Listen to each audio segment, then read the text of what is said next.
એક વ્યક્તિ, એક સંકલ્પ અને 20 એકરથી વધુ વિસ્તાર જ્યાં પહેલાં સૂકી જમીન હતી, આજે ત્યાં ઊભું છે હરિયાળું જંગલ. આ છે દાહોદ જિલ્લાના લીમખેડા તાલુકાના જેતપુર ગામના શ્રીમતી ઉષાબેન ડામોરની પ્રેરણાદાયક ગ્રીન પહેલ, જે ક્લાઇમેટ ચેન્જ સામે જીવંત ઉકેલ બની રહ્યા છે. દાહોદ જિલ્લાના લીમખેડા તાલુકાના કે જે આ વિસ્તાર વાંકડી ફળિયુંના નામે પ્રચલિત છે, ત્યાં શ્રીમતી ઉષાબેન ડામોર દ્વારા પોતાની 20 એકર જમીનમાં છેલ્લા કેટલાક વર્ષોથી સતત વૃક્ષારોપણ અને કુદરતી વન વિકાસનું કાર્ય કરવામાં આવી રહ્યું છે. આ પહેલ માત્ર વૃક્ષારોપણ પૂરતી સીમિત નથી, પરંતુ એક સશક્ત ક્લાઇમેટ એક્શન મોડલ તરીકે વિકસિત પહેલ છે.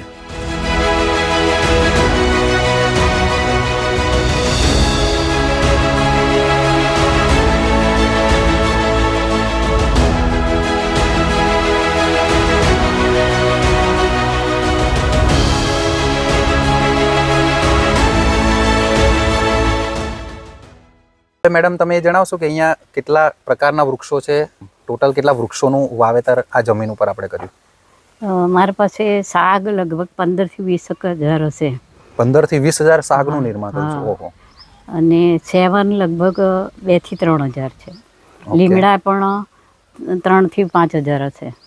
અને તે સિવાય સરગવો છે, મહાગોની છે, સેવન છે, બીલી લગાડી છે મેં. ઓકે.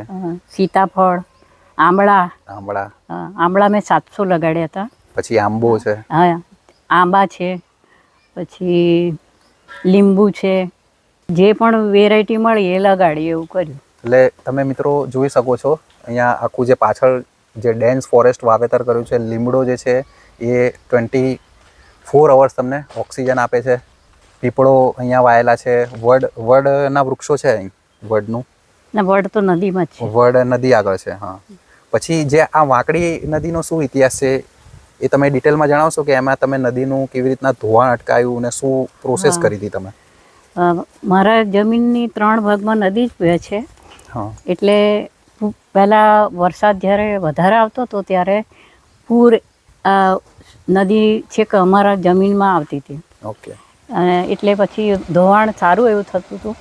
અને જે ધોવાણની જગ્યા છે ત્યાં અમે વૃક્ષો લગાડ્યા. ઓકે. અને એ વાને મારું જમીનનું ધોવાણ અટકી ગયું. અને ત્યાં જે તમે વાંકડી નદીના ત્યાં કયા વૃક્ષો વાવ્યા જેથી કરીને? હા, નદી પર મેં વાંસ લગાડ્યા. લગભગ 3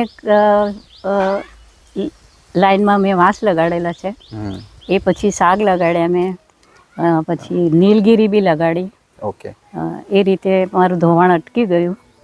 અને એ બધું ધોવાણ હતું એની જમીન પણ બની ગઈ છે. બરાબર.